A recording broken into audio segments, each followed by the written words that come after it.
If you are not familiar with Birchbox, it is a monthly subscription. It should have 4 to 6 items per box, a mix of trial sizes, deluxe size samples, and full size items. They are changing the price from $20 a month to $25 a month.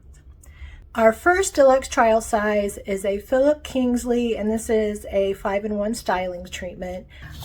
Our next deluxe size sample is from Balance Me, a BHA exfoliating concentrate. Our next deluxe sample is another Philip Kingsley, and this is a bodybuilder shampoo. Our first, and I'm pretty sure this is a full size, is from Earth Harbor, a spray hydration toning mist, and it says rose water and red seaweed. Our next product is from Kula.